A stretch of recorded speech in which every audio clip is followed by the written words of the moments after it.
Right, let's get sharing this link. How long is it? It's going to be an hour.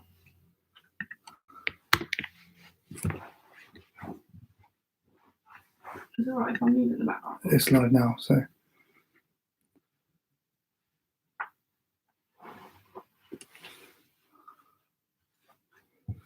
Alright, see if this is working.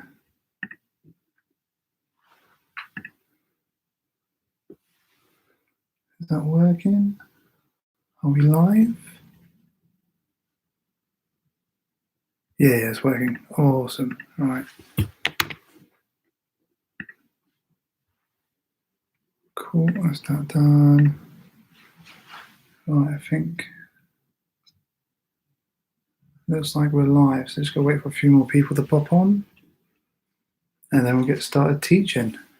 If anyone has an account, they can comment down in the comment section. I should be able to see it on the live chat. Hopefully, fingers crossed. See what people are saying. It's looking like it's all working. Cool. People should start.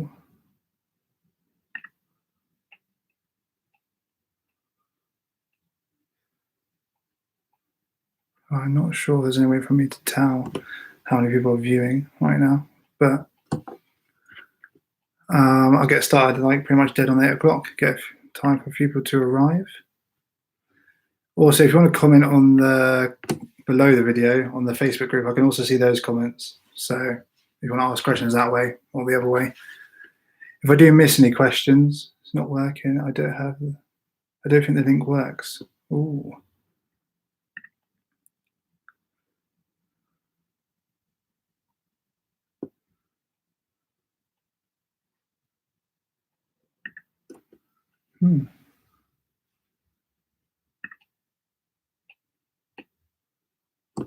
Yeah, this doesn't work.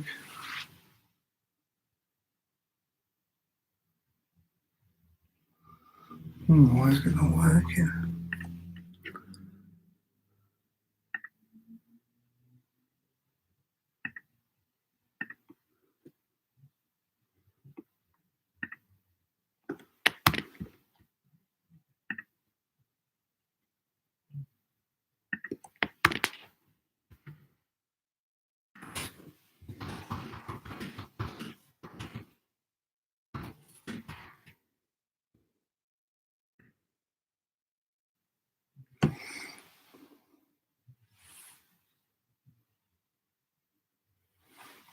See how that one's doing.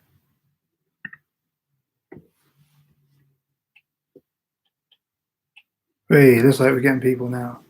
Sweet, this one works. Cool. Nice.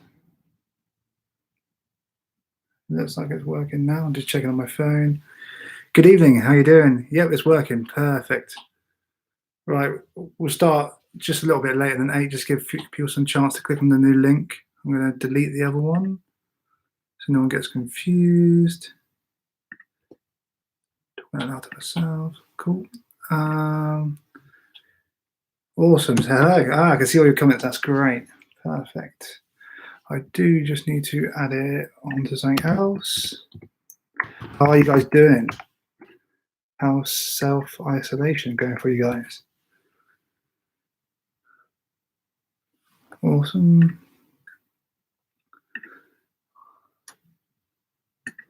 Edit profile. That should be done now then. Cool. All right, looks like it's. Hey guys, how you doing? Hey Finley. Hey Gwillem. Charlie, how you doing? Cool. Valentin. Hey Jake, how you doing?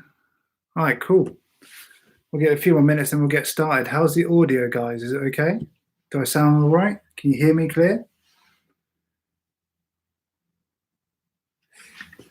I think I can type message as well.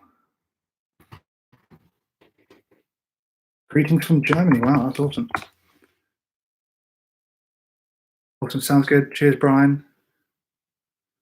Amazing. I should do more lectures like this.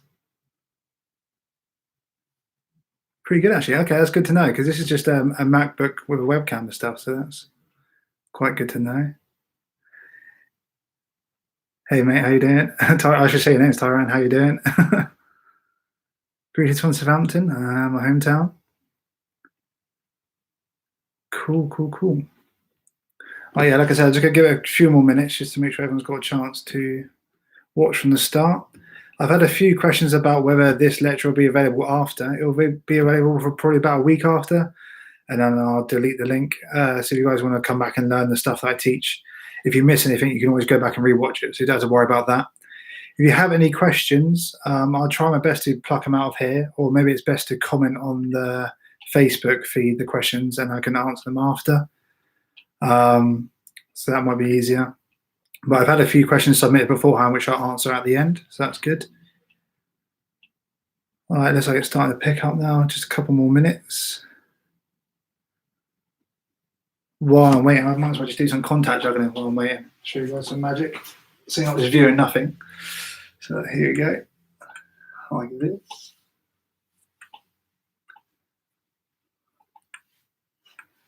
And shoot. Like that. So I'll be teaching some of that stuff later on, some contact juggling. What I'll do, I'll run through my set list so you know what's coming in while people are tuning in. So I'm going to teach a vanishing lighter effect, a ring muscle pass, a pen muscle pass, a great vanish called a gypsy vanish. It's a really fun routine. The color changing Sharpie, which is probably one of my favorite things I've created. It's super fun. What else? We have a coin flight effect, contact juggling and the floating wine glass. And then we've got some Q&A bits and maybe some more bits and pieces of a ring. Do we need our own balls? Well, I'll talk through the basics on stuff, but you can probably practice with just a large orange or something. That's what I started with. Oh no, Studio 52 just went live. Oh dear, no. Top competition, Penal. Oh god, his stuff's been really good live, to be fair. Some really good interviews and stuff. So I highly recommend checking him out, but after this, maybe. Anyway, right, I think it's time that will you be saving this lecture? Yeah, it'll be available to watch afterwards for about a week, so no problem there. And let's get started on lecturing. So the first thing I want to show you was this. So this is like a nice opener for when you approach a table. It lets you know that you don't take yourself too seriously and you're just there for a bit of fun. So you need a lighter. I think it's here. Yeah, there you go. So use a lighter and watch.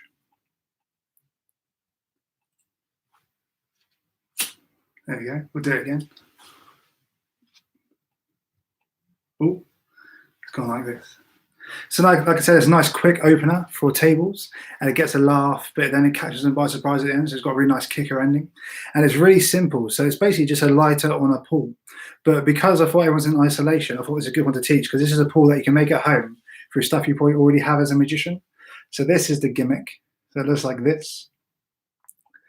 So all it is a Sharpie or a marker pen, 2 elastic bands with a lighter attached to the end. That's it. So I'll teach you how to make it real quick, and then we'll get into the routing. So like I said, you need a Sharpie, and you need 2 elastic bands here. Any elastic bands will do. I use the Joe Rhinefish ones. They're really good. And we need a lighter. So what you do, you put the pen down for now, and put one of the elastic bands down for now. Actually, no, sorry, pick up the 2 elastic bands, and you go tie them together in like a bow sort of shape. So what you do, you hook this one over like this, and then all you go do is pull this one through like this, and it will link those 2 bands together, and almost like a bit of a bow tie. Now you're going to take one of the ends, and you're going to wrap it around the lighter like this. Oh, hold on a second. I'll show you guys this. This is Vorts and Bosch lighter that I've got at Blackpool. Those guys create really, really good close-up pads. Some of the best I've seen. They're really good. In fact, my friend Adrian bought I think he bought like 10 of them. But they're really good, and they do a really nice table. So shout out to these guys. Like I said, sorry. You wrap this over the top, and you're going to keep wrapping it around like this.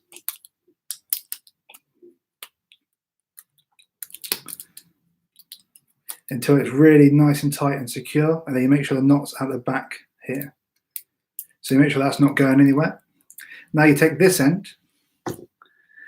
Yeah, Thornton Boss. I don't know how to pronounce it, but that's, yeah, they're really good. And then what you're going to do, you're going to link this end onto the Sharpie and then double it around the link back under, so that way it's nice and secure. And that's your gimmick. Really simple to make, nice and quick.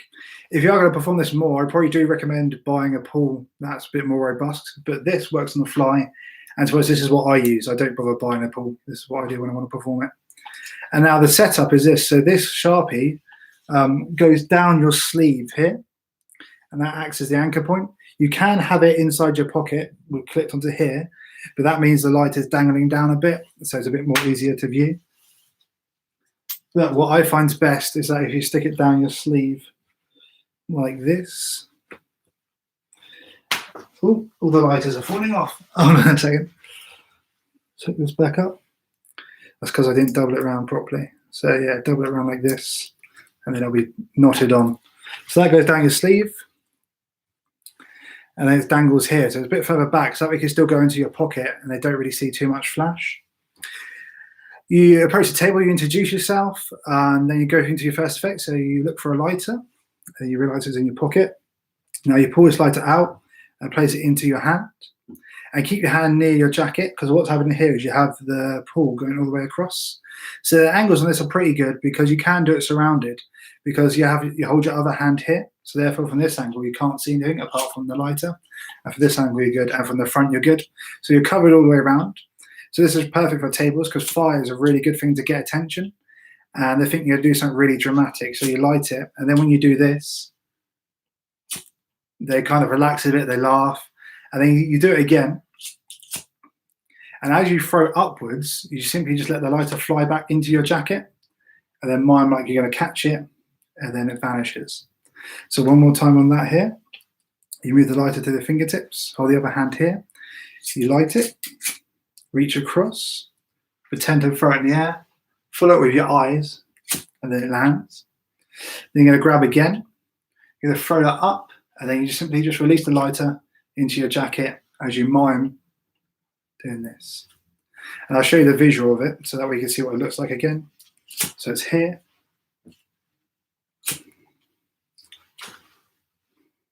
So it's quite a fast movement, but it just shoots back in. What you want to do, you want to angle the lighter slightly as it goes back in as well. So you don't want to drop it like this because then it'll get hooked on your jacket. You want to angle it slightly down, and it'll fly back in nice and quick. And awesome, yeah. So that's called warm-up vanishing lighter, because I usually use that as an opener. It actually looks really well as an opener if you're doing any open mic nights, because people can see it from far back, and you get a nice comedy opener of doing the really shit trick. If you guys want to ask any questions in the chat that you want me to answer later on, my friend Adrian Tritton is going through the chat and selecting questions, and then he'll text them to me just before we end, and I can answer any questions you guys might have. Hey Matt, how you doing? My friend from Bognor. Awesome. There's quite a few now. That's great. I'm glad you guys tuned in. It wasn't just me on my own. Yeah, so that's warm-up vanishing lighter. The next, I'm going to show you something using a ring, and this is a muscle pass sort of effect. And I learned the muscle pass when I was a lot younger, when I was probably about 12 years old. And I got a nice callus on my hand from doing it, which made it nice and easy, which means I could pop stuff up really high. And then one day I decided to use my girlfriend's moisturizer, and I moisturized my hands, and it got rid of the callus, which means I can't do the muscle pass anymore. So this is what I developed instead of doing this. So I'll show you what it looks like. I'll show you something with the ring. If I drop it, you see it falls. I'll show you that again. See it falls. But watch, if I take the gravity, if I turn it upside down, see it actually falls up like that. So it's a real simple trick. It's quite a quick trick. I wouldn't say it's like a kicker end or anything. I'd say it's a nice bit in between if you're already doing a ring routine. And it's really, really simple to learn. So all you're going to do is finger palm the ring, but openly so they can see it. And you're going to grip it slightly with the ring finger here. Your thumb goes in, and it's going to flick up, and the ring will travel off your thumb and up into the hand like this. So I'll show you that again. You drop, and you can flick it back up. So it's really nice and simple. So I'll show you that again, how it works. You're gripping slightly here. Your thumb goes in. You flick up, It travels off your thumb and into the air. Now, what really makes this effect good is the routining of it, how I choreograph the routine. So I had the ring on my left hand. I pick it up with the right and I drop it. I then pick it up again and drop it. And this is conditioning them to see the ring fall down. So now they're used to it seeing it fall down. So I pick it up, I pinch gravity and I turn it around. And now I flick like this. So this turn here allows me to get my thumb inside and ready so I can flick straight up as soon as I click. Like this. Ooh, that's a ring gone. I'll grab that. So okay, I got it again. It didn't go too far. So that's the ring muscle pass. And I just dropped that, and that brings up a really important point. So a lot of people ask me about the rings I use. And this is a really cheap ring, probably about £3.50 for eBay. I usually buy like 10 at a time. And the reason why I do that is because if you drop your ring at a gig and it rolls under a table, you don't want to be chasing after it because it doesn't really look very professional. So you simply click your fingers, reach into your pocket and pull out another ring, and then you get a nice round of applause and you don't even have to do anything. So yeah, use cheap rings is what I do. That way you don't have to worry about losing and dropping and anything like that. If you do have a wedding band, I recommend taking it off before a gig and placing the cheap one on so that we can just use that as your wedding band. People won't be none the wiser. So just like the ring muscle pass, you can also do something with a pen. So if I use a Sharpie here, so this is a similar sort of effect. You'll notice the choreography is pretty much exactly the same, but it's with a pen. So watch, you drop it, you see it falls, you drop it. If I take gravity, I turn it upside down to see the pen flies up. So I'll show you that again. You drop, drop, turn it over and flick up like that. It looks like the pen flies up. And this movement here, where it flies up, you go down first. It actually comes from mime. So with mime and hat juggling, they throw it so it looks like the hat goes up, and that's where the movement comes from. Would it help to still do it the other way so your thumb is upstage? Yeah, that could work. Yeah, so good idea. Yeah, so a lot of these routines, you can put your own spin on them and your own techniques is what I really encourage. That's what I do in my routines. Make every single one unique to myself, and that way you're performing your own magic pretty much. So that is the Sharpie muscle pass, or the sharp fly, I think I called it. Yeah, the sharp fly. So there you go. Now I wanted to teach something else with the ring, and I thought I'd teach this. So this is a really fun effect, and it takes me back to my days when I used to busk. So when I was at university, and before university when I was at college, I used to busk on the weekends in order to have an income. So rather than getting a normal job, I'd go out busking instead. It was really fun, and it's a really free thing to do. So go out and try it. I really recommend it. I wouldn't recommend trying going to Covent Garden first. Just try doing it in your hometown and just focus on getting small crowds and just having a fun time.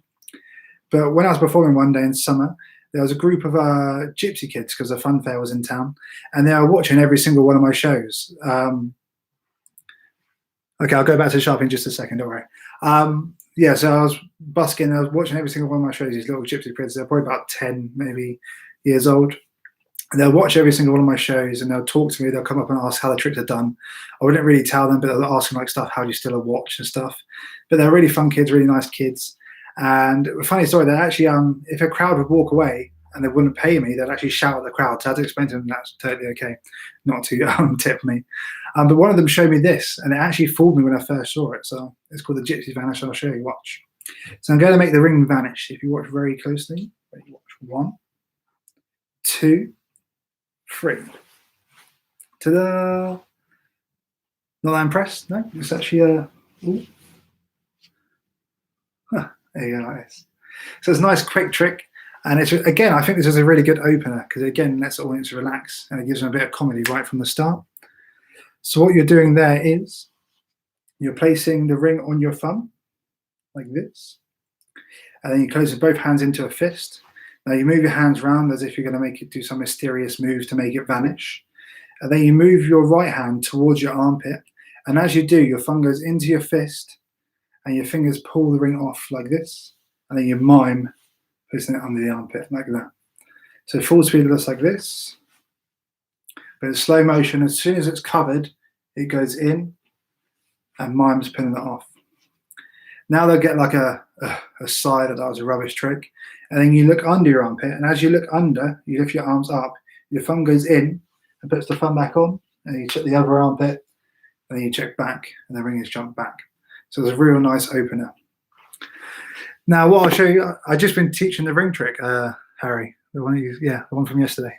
So a lot of people ask about the Sharpie, so a few questions about this.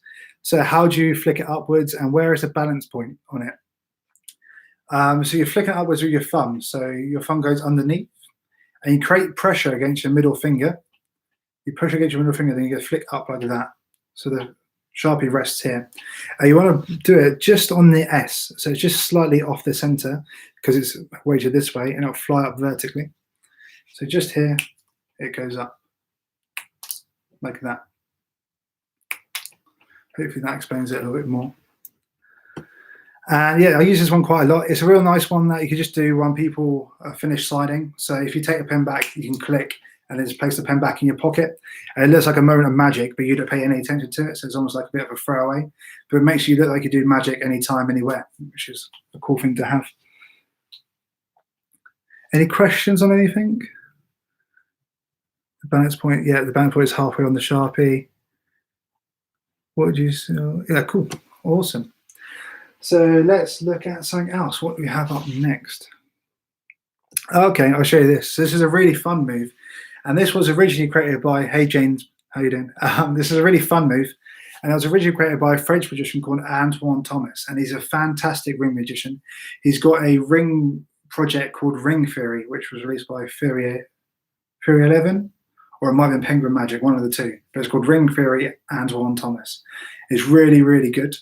What you do, I'll show you what it looks like first. So it's at the end of your ring routine. And it's a nice way to finish it off and cap it off. So I'm going to place the ring at the fingertips. And we actually go back in time, maybe 5 minutes, to when the ring was on the finger, like that. So that's what it looks like. It's a real quick visual piece of magic. And it's really nice because it looks like the ring slowly mounts back onto the finger in a way. So what you're doing is you're holding the ring at your fingertips here. You place your thumb on top, and it's almost in French drop position, as you can see. But it's slightly above the ring and middle finger. Now what we want to do is practice this ring on move. So you're going to push the ring forward with your thumb, and it's going to go over, and you're going to put it down onto the finger, like that. So you want to practice doing that. And the great thing about ring magic is you always have it on you. So you can pretty much practice anywhere you are. So if you see me out and about, I'm usually playing with a ring. But again, a ring, not my ring. So you push it forward like this. You pull down, and it's on. So that's the move that you want to practice, and you want to get it so it's not necessarily fast, but it's smooth, and you can do it without thinking. So just keep practicing that over and over again. Then when you want to move your hand in an anti-clockwise motion for yourself. So for you, this will be clockwise, but you want it to be anti-clockwise for yourself, like this. Now, as you're going round, as soon as you hit 6 o'clock here, that's when you start to put the ring on. And at the same time, you're going to twist your hand like you open a door handle as you continue in a circle. So I'll do it in slow motion. So we're going around. You do this maybe 3 times, and then you start to put the ring on. So put the ring on now. As you go round, your hand turns, and you go back into this position and keep doing the circle. And this will create the illusion that the ring has vanished and appears back on the finger, almost like you've gone back in time. So I'll show you that one more time, full speed. So it looks like this. And then slow motion, you're going around like this. You go down, around and on. And then keep it in this motion for a few more circles. And then slow down and let them notice the ring has vanished. It's really important that you go back to this position because that frames the trick. You don't want to do this. You don't want to go around and then do this, because it's very clear where the ring has gone immediately. It will look pretty cool, but it won't give the right sort of effect. So you really want to keep the hand in that same position after you put it on, and then it'll look like the ring fades away and goes back on the finger. What's really nice is if the audience is in front of you, say you perform to one spectator, or even the group, the spectators here, it will look like the ring vanishes, and then because of Ramsey's subtlety, you can then show it's appeared back on the finger. For people around you, let's see it from this side, it will look like the ring's at your fingertips, and then it looks like it suddenly appears just on its own on the finger. So it's just as good effect. And that's called back in time. Now, Antoine Thomas, he used to keep his hand, it was pretty much the same as this, but he would keep his hand like this the whole time. And it looked a little awkward, so I feel turning the hand really gives that extra bit of motion that you need to frame the trick, so it really looks like the ring suddenly disappears. And most people don't even notice that your hand turns around already because it's going in a circular motion. So this blur is what really helps you out. Get the ring back on. You can start with the palm down and finish with the palm.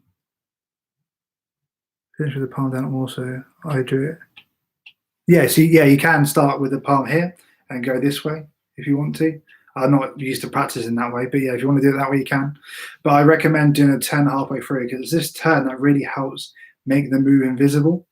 So you'll see the turn really helps sell the illusion of it vanishing. Yeah, so you didn't notice it the first time until you explain it. Yeah, you just don't notice. Just one of the flaws in the human brain. Cool. So that's called Back in Time by Anton Thomas, and I really, really do recommend checking that out. I should also mention that the ring muscle pass, there's also a really good muscle pass that's not a muscle pass by Gregory Wilson, which he teaches on some of his lectures, I think. It's really, really good, and it saves you having to burn your muscles. I know some people can do the muscle pass. Tyran's really good at doing the muscle pass. If you've seen him, I recommend checking out his stuff as well. Yay for human brain flaws. Yeah. It's I actually find this arc motion really does help a lot. So I won't be teaching it, but in my routine Impromptu Assassin, which you could buy from Vanishing Ink in my Murphy's Magic lecture, it really does help. So you go from here, and this arc motion really helps make it look like the ring suddenly pops away. And it's also used in another routine that I teach, which is called Stuck. So this arch motion, the ring stuck on my finger, and as I arch up, the ring moves. So this curl really, really helps with certain sleight of hand, even if you're just doing a coin vanish, let's say. So let's say you're doing the ring flight where you've got to make this coin jump from here and it reappears over here. Rather than just dropping it on the floor, rather than just dropping it into palm here, if you go in a circular motion like this and then tilt your hand, it looks like it vanishes a little bit better, although you can hear it hit my ring. But like this, it looks like it suddenly vanishes. Cool. Let's see what else we got.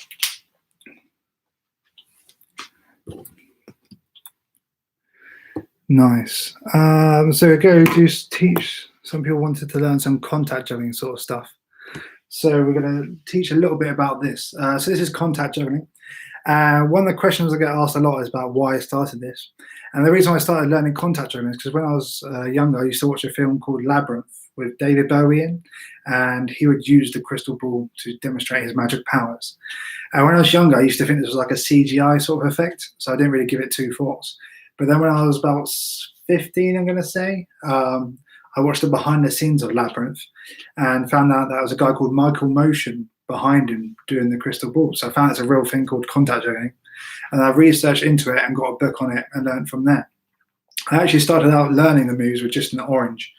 And then, yeah, went from there. It is a really good movie, Labyrinth. If you haven't seen it, check it out. It's really good. And actually, the reason why they chose for the Goblin King, which is the evil sort of character in the film, to use contact juggling is because they said it's a really good way to communicate having magical powers without having to say anything. So immediately, if someone's doing this, you know there's some sort of wizard or magician. It worked really, really well when you're working at gigs. It's a great attention getter. So when I work walk around, I'll walk into the room doing this straight away. And then what will happen, someone will see it, make eye contact, and then I can approach them. So it's almost more like fishing rather than trying to approach people and have to interrupt them. They come to you instead, which creates a completely different dynamic. So if you do want to learn contact juggling, a great way to get into it is to buy a big grapefruit or a big orange. It doesn't have to be this size, maybe a bit smaller. And you can actually learn the basic moves from there. That's what I started with. And then I invested in a practice ball and an acrylic ball.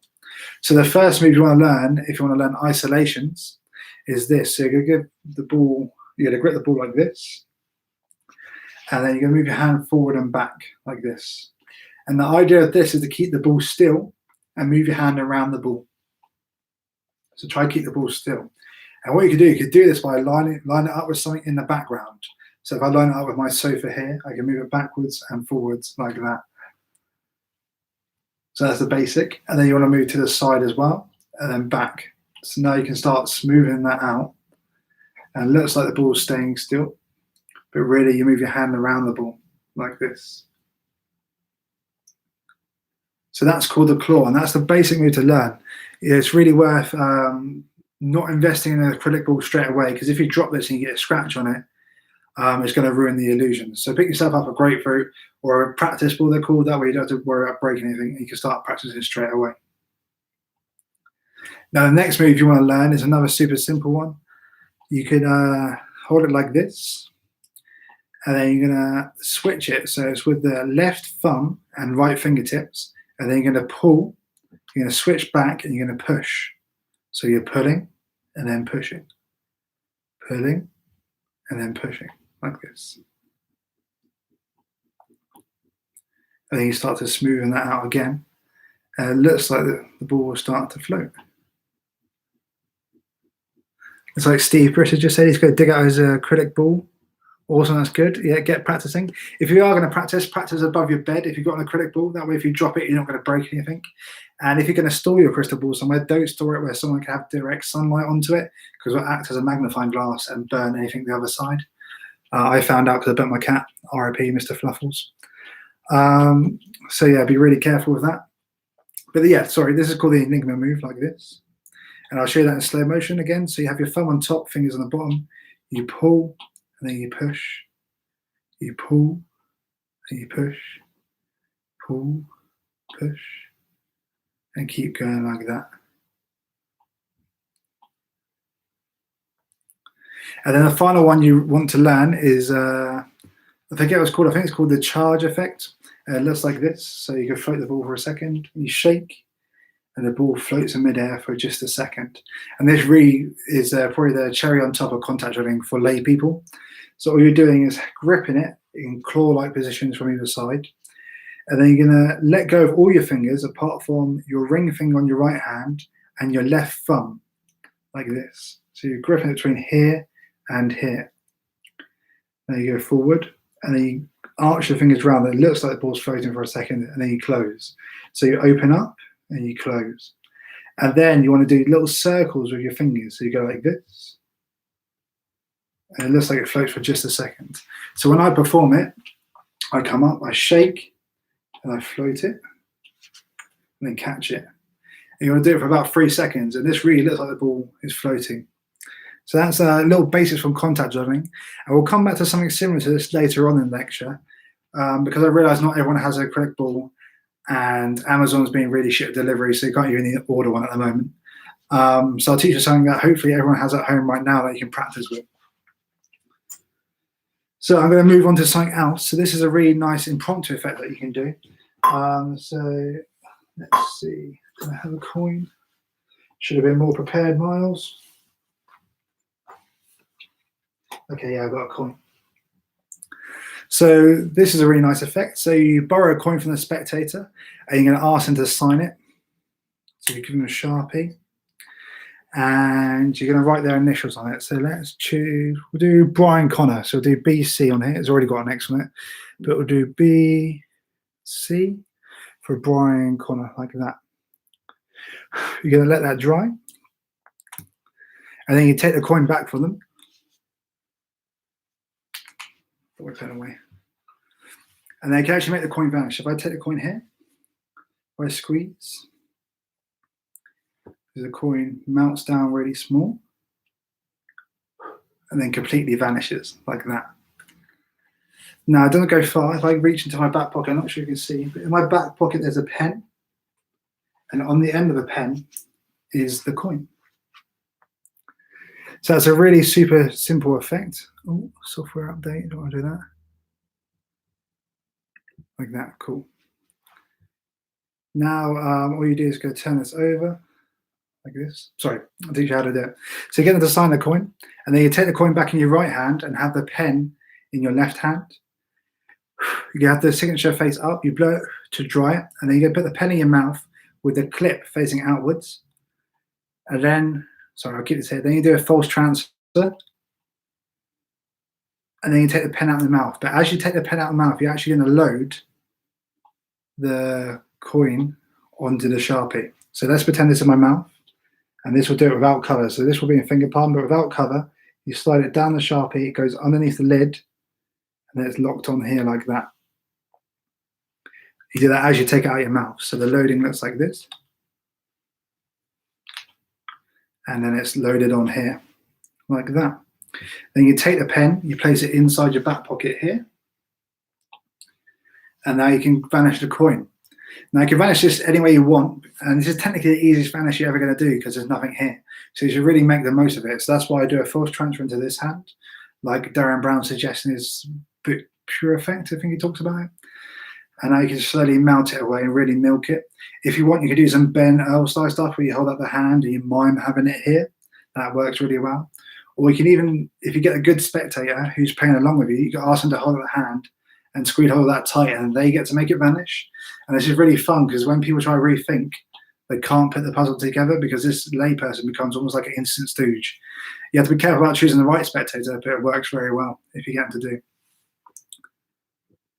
Yeah, just a reminder for people who have just tuned in, my friend Adrian Tritton is collecting questions. So if you want me to answer any questions at the end of this lecture, just type them in the chat and Adrian will select them and send them to me in a text message before we finish so I can answer them for you guys. So any questions you want me to answer at the end. So probably not about the tricks. If you want to go back over the tricks, this lecture will be available for about a week after, so you can just re-watch it. But if you've got any questions in general about what I do or anything about gigs or business, anything like that, feel free to ask them and Adrian will take them away. Awesome. And then, so once the coin's vanished, like this, you then slowly turn around and you show that in your back pocket is the coin.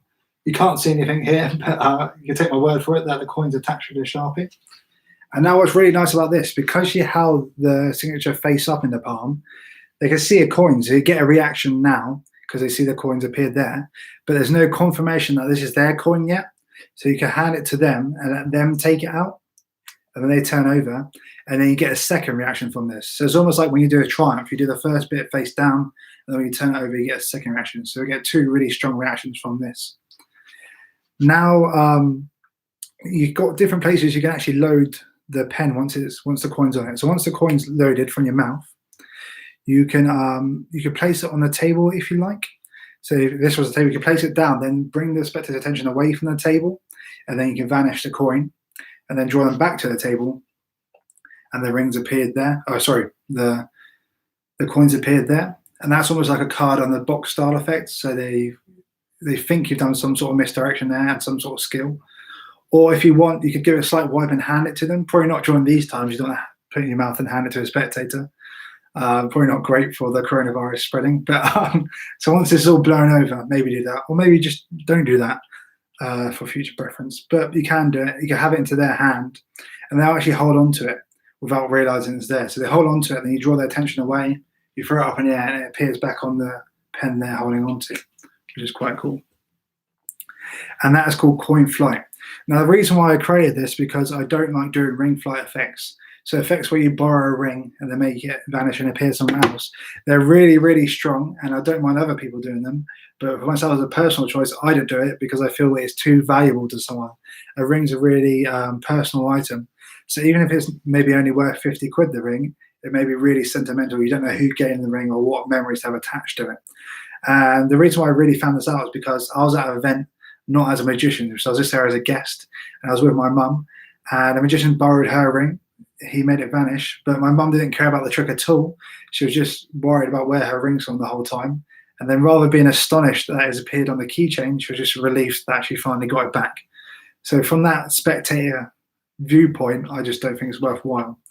There's a good argument to say that you're using something special, so it makes the trick more special. But I think it's cooler to take something that's not special, like a coin, and turn it into something special by performing a magic trick with it, and then hand it back. And they sometimes keep their signed coins and cards and stuff for ages. People keep it in their wallets. I've met people years down the line, and they take it out and show me that they still got it. Contact juggling tip: if you're sitting down practicing, use a soft pillow on your lap to save you dropping the ball and damaging it. Yep, and the soft pillow on your lap also prevents you from damaging yourself, which I have experienced, and that's very painful, and I don't recommend it. Also, if you're practicing, make sure you're away from your feet, because if you're dropping a toe, that also really, really hurts. So careful with that. So that was coin flight. And now we're coming along towards the end of the lecture. So this will be the final thing that I'm teaching you guys. And it's a really great impromptu effect that's very similar to contact juggling, but it means that everyone can access contact juggling and you can perform it anytime, anywhere without having to carry a big ball around. So usually when I'm at a gig, I have the ball in my, dare I say, ball bag here. And this hangs down from my belt like this. Which works well for me, but I can understand why a lot of magicians won't want to carry around a massive ball in a bag like this on their waist because you kind of walk with a limp, like Mad-Eye Moody from Harry Potter. So rather than having that, I experimented with stuff that looks like contact drum balls, and I stumbled across this. So this is a wine glass, so you'll find one of these at every single wedding venue you're at, every bar, every restaurant. They're really popular in people's houses. You could borrow their wine glass and you could float it out of their hand. So let's pretend this is the spectator's hand. I'll place it on here. I show there's nothing in my hands. I can float the wine glass up. Ooh, drops for a second. It goes around the hand. And then finally back up like this. And then you shake and it floats for a second and you can float it back down into the hand. So that's a contact juggling but with a wine glass. Now, some of the history behind this effect is I discovered this by myself, but there's also a fantastic magician called Brendan Rodriguez. I'm sure a lot of you know him. He's really, really good, and he's also experimented with using contact juggling on the wine glass. And there's also another magician I stumbled across called Rune Clan, who's one of my favorite magicians, and he's also done some work on this. But what I've done here is I created unique moves that can only be done with a wine glass. So I'm going to teach you some of the basics right now. So the first move you want to learn is the Enigma that we learned earlier. So you're going to hold the glass between your hands like this, and then you're going to just hold it between the left thumb and right fingers. And now you're going to pull, and then switch, and then push. And you can't see the wine glass moving, but it's actually spinning around like this. So you pull, and you switch. So now it's between the thumb and left finger. You push, pull, and push like this. And this is called the Enigma. So it really does look like the wine glass becomes weightless. Now you can also do this upside down. So from the starter routine, I start with the wine glass upside down in the palm of the hand. So you can float it just the same. So you just do the same thing here. And then you're going to float it up. And then as it gets to the peak, you're going to hold it between your thumb and fingers and just let it tip forward and it will rotate by itself. You just need to be brave enough to do this. So practice this above a bed. But again, you drop it and it falls. And then you go back down. And this is a really nice moment because it starts to float, and then as the spectators watch, they get a drop, and it's like a sort of thing, so it grabs their attention. Then you keep floating. And you notice as I'm doing the Enigma effect, I'm going down and up, I'm giving a bob, and this helps create the illusion that the glass is floating. Now I'm going to perform what's called the thumb around, like this. So what's going on there is I perform the Enigma, and then my thumb goes in front of the wine glass, like this, and it pushes it round the wrist like that. So I'll show you that again. It pushes it round the wrist like that. And you do this as you go up. So as you're going up, it goes around and then over like this. And it looks like the wine glass leaves your hand for just a second as it floats around. And then finally, you're going to float it up. And you can perform the charge move that we learned earlier with the contact juggling ball, where you hold your hands like this. And then you're going to hold it between the thumb and ring finger. And then you're going to open your fingers, but keep them like a claw like this on either side. And just do little circles with your thumb and finger like this. And it looks like the wine glass floats. Now, to be honest, if you don't want to learn all the other stuff, or you just want to do a really quick wine glass levitation, I'd learn this move here. You can pip a wine glass, you can focus on it, and then make it float for just a second, and then give it back to someone. So if you're going to learn one contact juggling move, learn that one. But I do recommend learning the whole routine because it adds a little bit of magic to it, a bit more. I can't think of the word. A bit more magic if you do the full routine. So that's called impromptu float, which was named by Adrian Tritton because I came out with a not very good name for it. But that's impromptu float. If you want to learn more about it and more about the effects I've taught you so far, they are available on my At the Table lecture from your favorite Murphy's Magic dealer. It's only about £8, so it's really worth getting along. I teach over like 2 hours worth of material, pretty much everything I know. So that's called impromptu float. I found it is much easier to do with an Enigma with a wine glass than with a ball.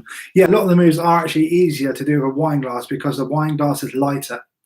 And a key thing you could do, if you can, I know they're probably hard to get hold of at the moment, get a picnic wine glass. So this is a glass. So if you drop this, it's going to smash. But if you buy a picnic wine glass, they're made of plastic. So that way, if you drop it, it's not going to break, but you can still practice. So it took me a while to figure that out. I'd probably break about 5 wine glasses before I realized I could just use a plastic one and save all the trouble. So that's called impromptu float. And now we're on to the final effect that I'm going to teach you. This is one of my favorite effects I've created rather. And it's a really simple effect that you do before you get someone to sign a card. It's one of my favorites. So you give someone a card to sign, you take out your Sharpie, and you say, oh, actually, hold on a second. The Sharpie changes color, and now you hand it to them. So that's the color changing Sharpie. And it's a really, really simple effect, but it's really strong. And what's important for me with this is it's a bit of magic that they don't expect. And it makes you look like you do magic just happens around you almost. I don't really pay too much attention to this, but it does get really strong reactions. Now, what you need for this is an orange Sharpie and an orange cap and a black Sharpie cap like this. So what you do, you put this on top of here and you push it all the way down so you can't see any of the color. And then the orange cap sits on the end like this.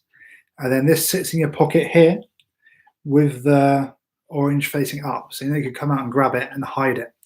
So you reach into your pocket after you get on to select a card. You pull it out here. Now the cap's behind the hand here. So you push up with your thumb to dislodge the pen. So now the pen's loose in here.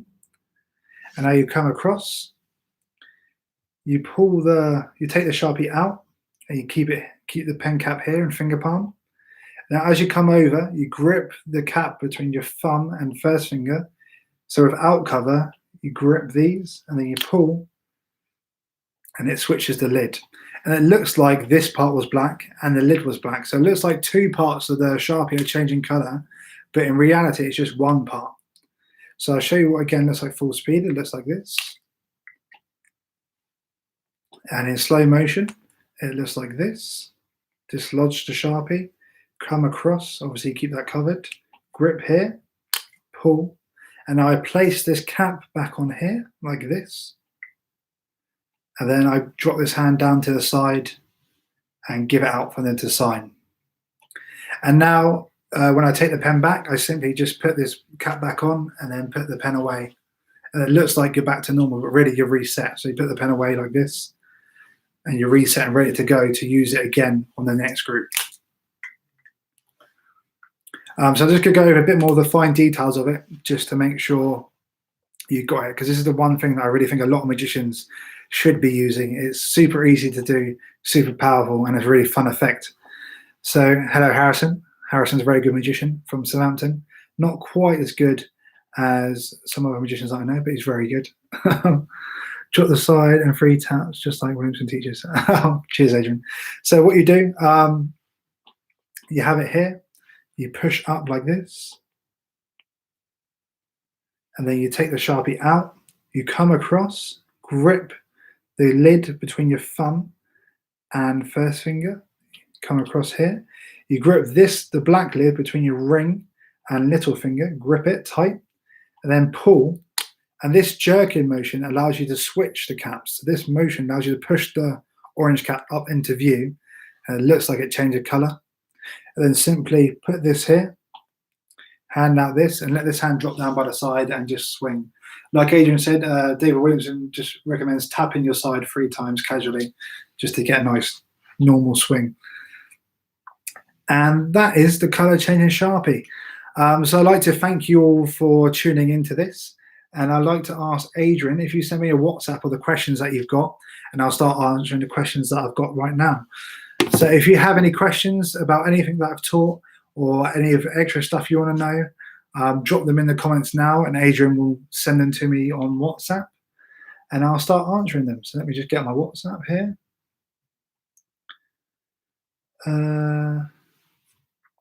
So general questions, will you be saving this lecture? Yes, this lecture will be available for about a week after this, so you can go back and learn.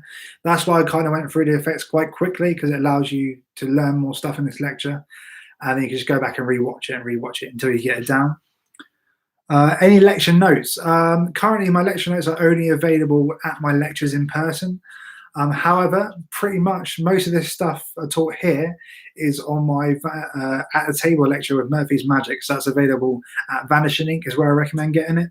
Or PropDog also have really good website to use. What's your second favorite opener? So my first favorite opener is contact juggling. My second favorite opener is ring magic, because I've always got it on me. It's super visual. They don't have to be able to hear you to be able to understand what's going on, and it grabs people's attention because people expect you to do a card trick and you do something with a ring. Should we press the arm to retain the Sharpie in the sleeve? No. So for the vanishing lighter, you don't need to press your arm against it. The friction of the pen and the pen in your sleeve will keep it there. If you do have a really loose sleeve, maybe you do need to push your arm against here. So just keep it here. Naturally, your arm will press into it anyway, so you're fine. But I don't find I need to. If you're a little bit worried about it coming out, I recommend just clipping it onto your pocket here, and that's a bit more secure if you're a little bit worried about that. Let's have a look. Sharpfly. Would it help to seal the deal to do it the other way, so your thumb is upstage, so it's a tad further away? Oh yeah, we mentioned that earlier. Yeah, that could work. Again, yeah, it's experiment. I find it hard to do upstage and downstage because usually I'm working surrounded, so there'll be someone at every angle at some point. Is the balance point halfway? Yeah, so it's halfway along the Sharpie. So for the fly up, it's like this. It's on the S, you put your thumb underneath the S, and that's where you flick, and that'll keep it nice and straight as it flies up. Contact juggling. Any good books or videos on this? I teach a little bit on my at the table lecture, but because it's a type of juggling, it's a really open community. So it's not like magicians where we tend to hide our secrets from each other and then sell them. The contact juggling community is really open. So you just YouTube contact juggling and you'll find loads of great tutorials. You'll learn stuff first where you actually, it doesn't really look too magical. It looks more like juggling. So you'll learn stuff where you go backwards and forwards. Now you may be tempted to skip this part of contact juggling, but it's really important to learn because it gets you used to holding the ball. So therefore, if you drop it, you can catch it really quickly, and it helps your reflexes. So don't skip out on learning stuff like this because it does actually help out your contact juggling. Some good questions coming in. Request for one card trick. Request for the shoe trick. I can't show the shoe trick, I'm afraid. It's just a top secret at the moment, probably for the foreseeable future. I only do it at live events, the shoe trick. Do you use an Omni deck? If so, how? I do use an Omni deck. I use it at the end of my card routine. It's nothing particularly special what I do with it, so I probably won't teach it here. It's not mine to teach. Do you know if there's any free card Monty done with only one gimmicked card? I do not know, no. I know you can do Monty routines without any gimmick cards, which is what I would suggest to do, because if you can use any cards, then you can do it any time, anywhere with any pack of cards. So maybe learn the one without any gimmicks. Good opener card trick. Good opener card trick. Ambitious card. I mean, everyone does it, but it's really strong for a reason. Color changes. All the card stuff that I really do is nothing special, I wouldn't say. I've got a few decent tricks that I've created myself, but I'm not going to teach them here today. But most of the time, card tricks, I do the bog standard stuff, but mix it together. What's your favorite card trick to do? At the moment, my favorite card trick to do is a Triumph that I've created, which is, yeah, I quite like it. A message from Adrian. So about free card Monties, David Regal's Interpreting Magic has a free card Monty using only one card. That sounds interesting. Thanks for that, Adrian. And I've also got some questions here which were sent my way before the lecture. So what are my thoughts on combining magic with other talents, such as contact juggling?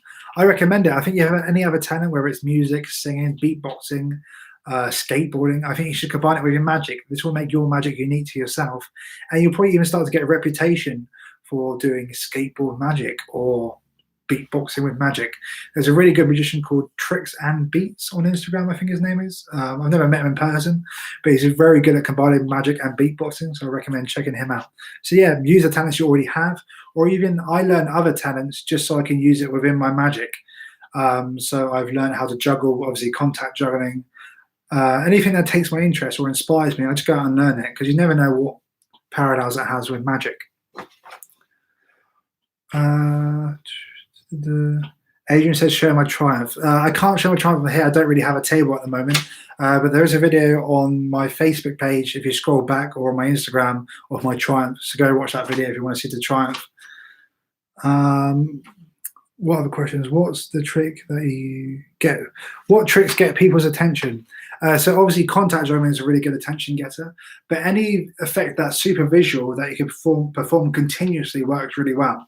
So contact juggling, or making something float like the Hummer card, works really well. Gregory Wilson's Revolution, you can just walk around spinning that, and this grabs people's attention, and as soon as you make eye contact, that's when you approach them, and it's less of interrupting them, because they most of the time invite you over to do magic. So I equate it to more like fishing rather than having to interrupt and butt in on people's conversations. What size acrylic ball do I use? So this is the biggest size you can get, which is 120 millimeter. I really don't recommend starting with this. I'm not even sure I recommend using it. It's really big, and it means you can't do some certain moves. I use it because I'm used to it now, but probably between 90 and 100, 80 and 100 are probably the good ones to use for single ball stuff. And if you want to do multiple ball stuff, you want to go smaller than that. This is 120, and I recommend buying them from Oddballs Juggling in Brighton. Or I think they have something, Oddballs Juggling shop in Camden as well. If you go to one in Brighton, though, there's a really good magician called Tim, and he'll show you some really good magic there as well, which is nice. Let's have a look. What are your views on flash paper, and if you use it, and how do you incorporate it into magic? I don't really use flash paper, if I'm honest. A lot of my bookings now try to avoid using flash products. They allow me to use a lighter, luckily still, but a lot of corporate venues don't want using flash products because they're just too scared of it hurting someone, really. They're not too worried about burnt stuff. They're worried about it burning someone, and then it has a knock-on effect onto their event. So I don't really use flash paper. I don't mind other magicians using it. I think it's a great attention getter. It's a great piece of magic. I, in fact, went to go see the Harry Potter and the Cursed Child, and they use a lot of flash paper and that in order to demonstrate magic. It's a real magical thing. I just don't use it myself. Any tips on clearing your contact juggling ball? Do's and don'ts, maybe. Any tips on cleaning? So I just rub mine down with just a cloth. I don't use anything with it. Literally just a plain old tea towel, and just don't use too rough a brush, and just clean it off. Mine really doesn't get too dirty. Sometimes if it's been in loads of people's hands at a gig, I will clean it off with some sanitizer at the end. But really, I don't really think about too much what I use on it. I just use whatever I have available. Yeah, Adrian just pointed out lots of public liability excludes using flash paper. So even I think equity probably doesn't include it, but it's a bit of a grey area. What other questions do I have here that I have written down? What is my process for creating a new effect or method? So usually my biggest process that I use is not really even a process. I don't think you can even call it that. Sorry, I just realised. Yeah, still got this on me. Most of the time I just play around with stuff. So if I want to create a coin trick, I'll pick up some coins and then stand in front of the mirror and just play around and see what starts to pick up. What happens if I hold the coin in this position in my hand? What can I do if I hold the coin behind my thumb? And then experiment with what looks good, what looks bad from there. And then I have another creative process where I want to create a certain effect, and I work my way backwards from the effect. So I want to create a 3-coin routine, and I want them to appear and then vanish. I work my way backwards from there. So those are the two that I do most often. Most of the time it's maybe a mixture of the two. I kind of got the idea that I want to create a coin trick, but I don't know what is going to happen with it. And sometimes I create ideas without even playing with anything. So when I'm lying in bed or going to sleep, my head is still doing processes, still fixing problems. So if you have any ideas, just think of them when you're going to sleep, and sometimes your brain can fix a problem. The only problem with doing that is you have to get up and take a note of it straight away, otherwise you forget it. I've created a coin routine, which is one of my favorites now, but I had to get up at 2 a.m. in the morning, go into the bathroom and practice it so I didn't wake up my partner. But it's worth doing so. I have here. So, okay, that draws on nicely. So here I have, what are your favorite magic books? And just answered here, what are your favorite theory? What theory book would you recommend? So Adrian says Maximum Entertainment by Ken Webber. I say probably don't get your theory from magicians. Get your theory from actors, musicians, stand-up comics. Look into those art forms because they tend to be a lot better at presenting themselves than magicians. There are some great books out there. Juan Tamarez's stuff is great. But for theory stuff, I really do recommend just watching what a stand-up comic does, or what a speaker does. What different art forms are doing will help your magic more than just watching magicians all the time. Andy Nyman, Golden Rules of Acting. So Andy Nyman is a rare breed. He's an actor, director, magician, and genius, pretty much. Anything Andy Nyman is golden, really. So I recommend checking out his stuff. My favorite magic books, I've actually got them behind me. I came a little bit prepared. So these are my 3 favorite current magic books, and I'll show you them now. So the first one, and this probably is my favorite magic book, is Brainstorm in the Bahamas. What this book is, it's by Michael Amar, Daryl and Paul Harris, and Adam J. Fletcher. And it's about them. They went on a holiday together to a resort, but they got paid to go on holiday because they'll be performing to their guests. And there's loads of great stories about them performing to guests, loads of funny photos of them. And that's the reason why I prefer it more, because it's just a fun magic book. You get to see them jamming, what tricks they come up with then. You get to see Daryl messing around with people and stuff like that. So it's a really fun magic book, and that's what I look for in magic books. I look for something unique. And this is a really fun, almost like a story about them going on the holiday and what they created while they were there. Next, my next favorite magic book is this one. So this is Rune's World, and Rune is one of my favorite magicians. I got recommended to check out Rune stuff by my friend James Bell in Bognor Regis. He saw the sort of stuff that I was doing and thought, you'll love Rune Clan. And he was right. Rune Clan is one of my favorite magicians now. He does some excellent coin work, but he's also a stand-up comic, so he does stuff on stage.